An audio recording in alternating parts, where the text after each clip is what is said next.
4월 5일 룻기 2장 14절로 23절 그치지 않는 풍성한 은혜입니다.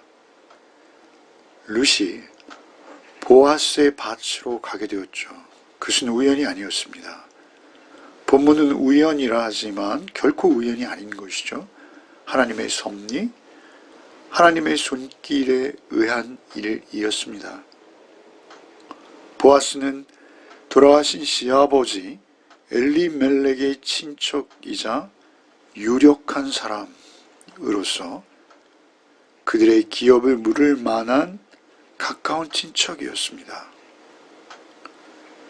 놀라운 것은 보아스가 그 소녀를 처음 보는 순간 나오미의 며느리라는 것을 알게 됩니다. 대화를 통해서죠. 결국 룻을 자신의 식구처럼 여기며 배려하는 모습을 보이게 되는 것이죠.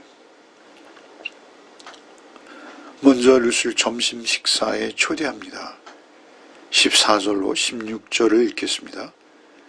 식사할 때 보아스가 룻에게 이르되 이리로 와서 떡을 먹으며 내 떡 조각을 초에 찍으라 하므로 룻이 곡식 베는 자 곁에 앉으니 그가 볶은 곡식을 주매 룻이 배불리 먹고 남았더라.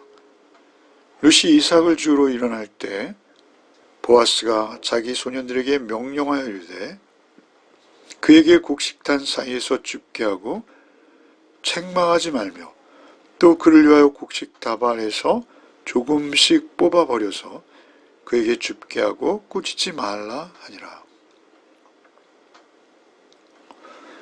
식사 시간이 이르렀죠. 열심히 그 곡식을 베다가 식사 시간이 된 것입니다. 그때 보아스가 룻을 부르는 것이죠. 이리로 와서 떡을 먹으며 내 떡 조각을 초에 찍으라.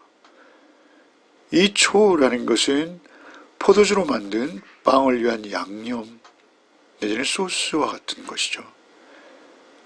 한 상에 둘러앉아 그것도 룻 옆에 앉아 동일한 초 그릇 양념 그 소스를 같이 찍어 먹는 한 그릇에 찍어 먹는 그 자리로 룻을 초대하는 것입니다. 룻은 아주 가난할 뿐만 아니라 이방인이요 더구나 여인입니다.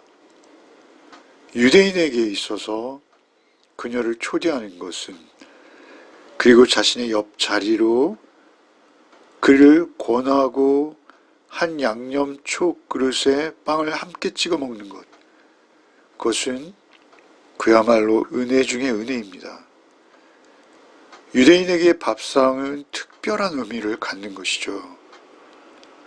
특별히 곡식 베는 자, 그들의 생활 공동체에서 그 룻을 한 상으로 초대한 것입니다. 이것은 곡식 베는 자와 동등한 인격체로서 룻을 인정하는 것이죠. 아니, 그것을 뛰어넘어서 가족, 한 식탁에 둘러앉는 식구로 그를 초대하는 것입니다. 그리고 그에게 직접 볶은 곡식을 따로 떼어줍니다. 얼마나 많이 줬는지 배불리 먹고 남았다라고 합니다. 그 시어머니에게 결국 그 남은 것을 곱게 싸서 전하죠. 그것은 2인분이 넘었다라는 것입니다. 그래서 마치 요셉이 자신의 11 형제를 애굽으로 불러 베냐민에게만 특별히 5인분을 이렇게 챙겨주는 것과 같은 의미가 아닐까요?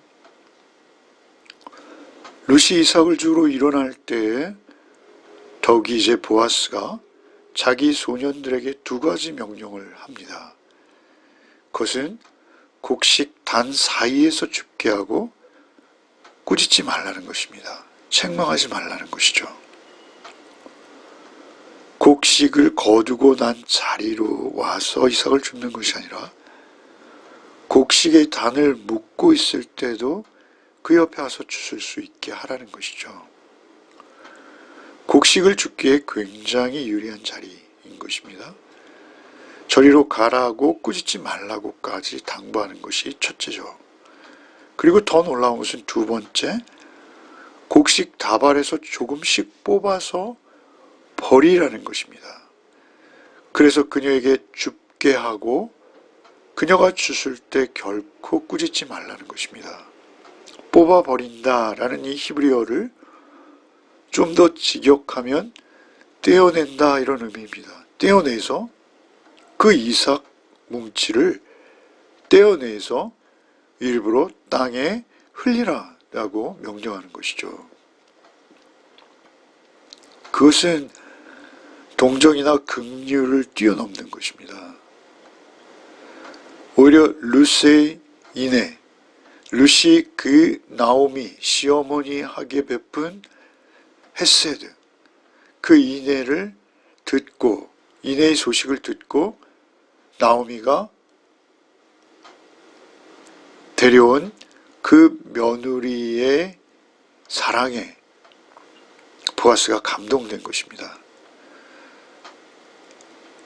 그리고 이제 결과 룻이 많은 곡식을 주어 집으로 돌아가게 되는 모습이죠.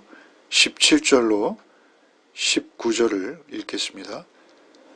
룻이 밭에서 저녁까지 줍고 그 준 것을 떠니 보리가 한 에바쯤 되는지라 그것을 가지고 성으로 들어가서 시어머니에게 그 준 것을 보이고 그가 배불리 먹고 남긴 것을 내어 시어머니에게 드리매 시어머니가 그에게 이르되 오늘 어디서 주었느냐 어디서 일을 하였느냐 너를 돕는 자에게 복이 있기를 원하노라 하니 룻이 누구에게서 일했는지를 시어머니에게 알게 하여 이르되 오늘 일하게 한 사람의 이름은 보아스니이다 하는지라.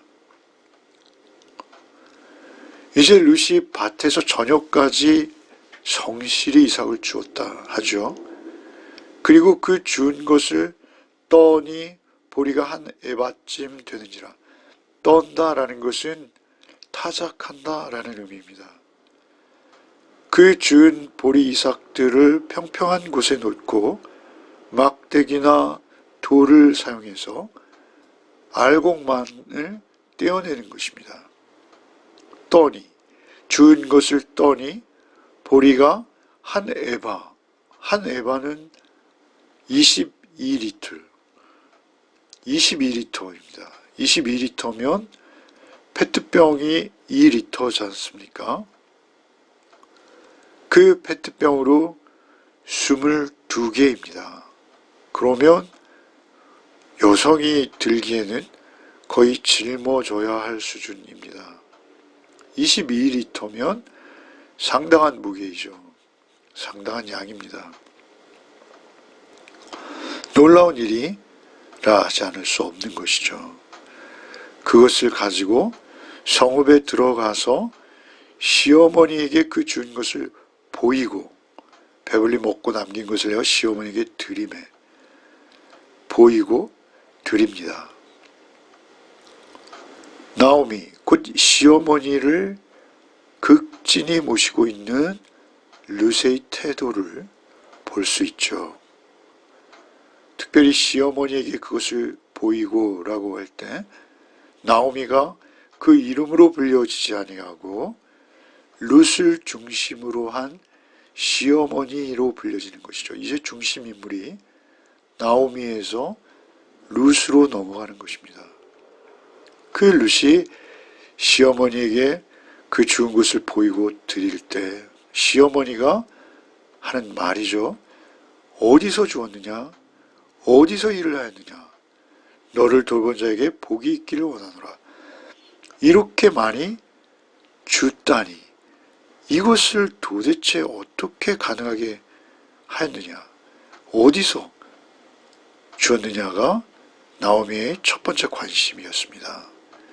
그리고 또한 그가 특별한 돌봄이 없이는 이렇게 많은 곡식을 줄 수 없기에 그 자신의 며느리를 돌보고 긍휼을 베푼 자에게 복이 있기를 원한다라고 먼저 선언하는 것이죠. 룻이 그러자 시어머니에게 말합니다. 오늘 일하게 한 사람의 이름은 보아스니이다. 보아스가 자신에게 은혜 베푼 것을 나오미에게 말하게 되는 것이죠. 이제 그 은혜 베푼 자가 보아스인 것을 알게 된 그 시어머니 나오미가 룻에게 하는 말들이 시작됩니다. 20절 이하를 읽겠습니다. 나오미가 자기 며느리에게 이르되 그가 여호와로부터 복받기를 원하노라. 그가 살아있는 자와 죽은 자에게 은혜 베풀기를 그치지 아니하는도다 하고, 나오미가 또 그에게 이르되 그 사람은 우리와 가까우니 우리 기업을 물을 자 중에 하나이니라 하니라. 모압 여인 룻이 이르되 그가 내게 또 이르기를 내 추수를 다 마치기까지 너는 내 소년들에게 가까이 있으라 하도이다 하니, 나오미가 며느리 룻에게 이르되 내 딸아 너는 그의 소년들과 함께 나가고 다른 밭에서 사람을 만나지 아니하는 것이 좋으니라 하는지라. 이에 룻이 보아스의 소녀들에게 가까이 있어서 보리 추수와 밀 추수를 마치기까지 이삭을 주며 그의 시어머니와 함께 거주하니라. 그 은혜를 베푼 자가 보아스인 것을 룻이 말하자 나오미가 즉시 이렇게 복을 빌죠. 여호와께로부터 복받기를 원하노라. 그가 살아있는 자와 죽은 자에게 은혜 베풀기를 그치지 아니하는도다.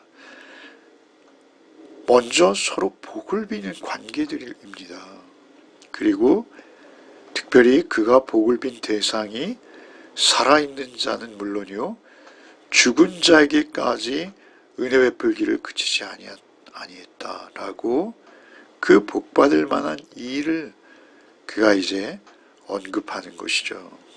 여기 살아있는 자는 바로 엘리멜렉의 부인인 나오미 자신과 그의 며느리인 룻이 되는 것이고요. 죽은 자는 엘리멜렉과 그의 두 아들 말론과 기론이 되는 것이죠. 이것은 죽은 자가 은혜 받을 수는 없죠. 그럼에도 불구하고 죽은 자에게 은혜 베풀기를 그치지 않았다라는 것은 죽은 자의 부인과 또 그 아들들의 부인에게 은혜 베풀므로 인해서 마치 죽은 자가 은혜를 받은 것처럼 여기는 것이죠.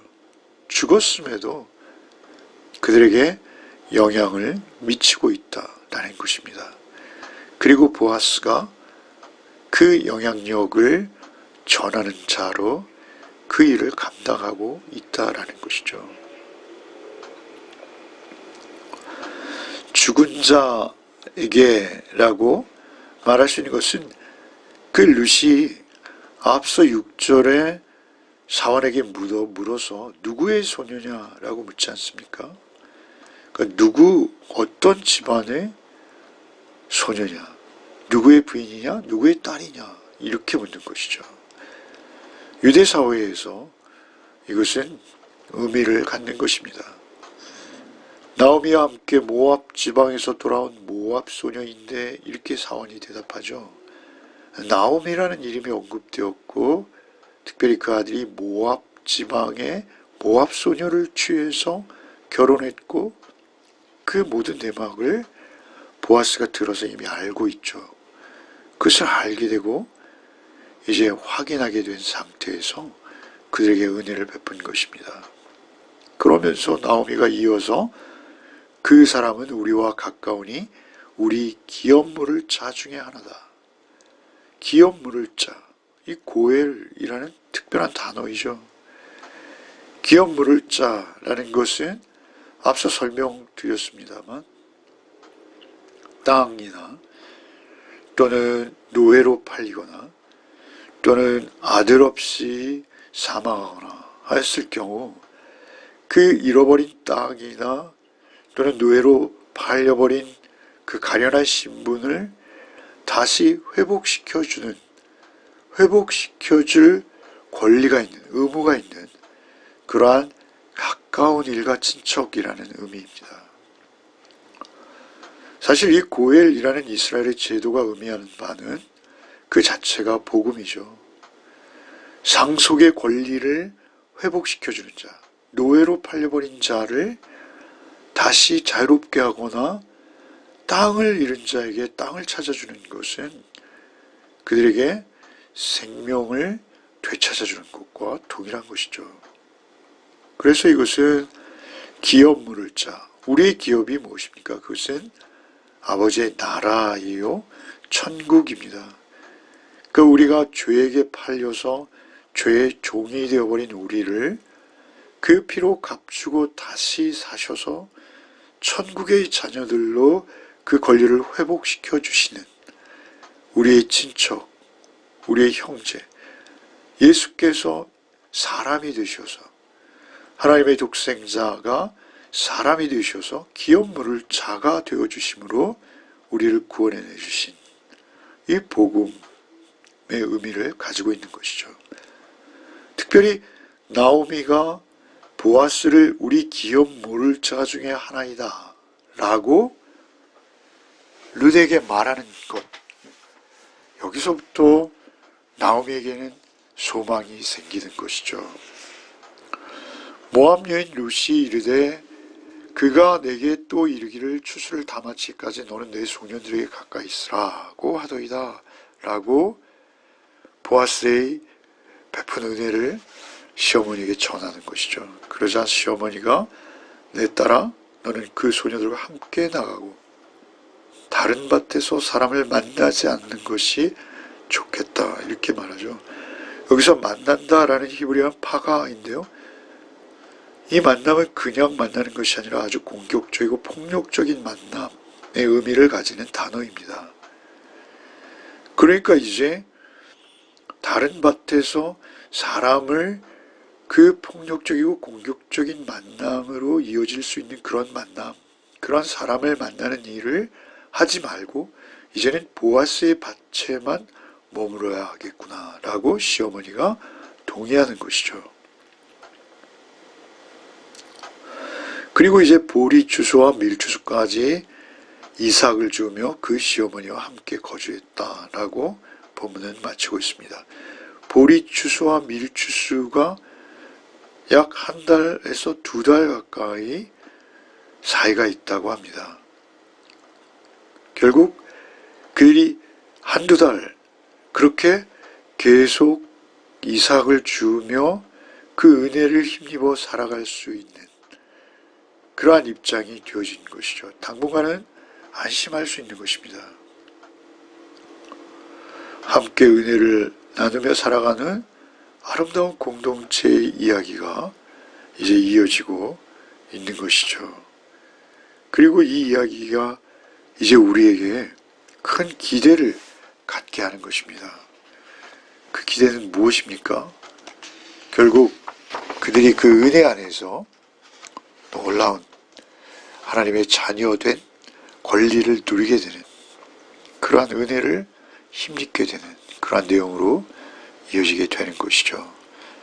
잠시 기도하겠습니다. 주님, 감사합니다. 주의 사랑 안에서 그 인애로 한 공동체를 이루고 다시 회복되어지는 놀라운 룻의 이야기를 오늘 묵상하게 하시니 참으로 감사합니다. 우리가 주의 사랑 받은 자로서 그 사랑, 주께서 우리에게 조건 없이 은혜로 베푸신 그 사랑으로 인해서 우리가 살고 있음을 오늘도 잊지 않게 하여 주옵소서. 오직 그 사랑을 받았으니 그 대가 없이 우리에게 베푸신 사랑을 우리도 서로 나누며 서로에게 그 사랑 베푸는 자로 우리의 삶을 오늘도 살아내게 하여 주옵소서. 은혜를 받고 은혜를 나누며 그 인애의 공동체, 인애의 가족을, 교회를 또 우리가 가는 곳에 관계들을 이루는 우리의 삶이 되게 하여 주옵소서. 예수 그리스도 이름 받들어 기도하옵나이다. 아멘.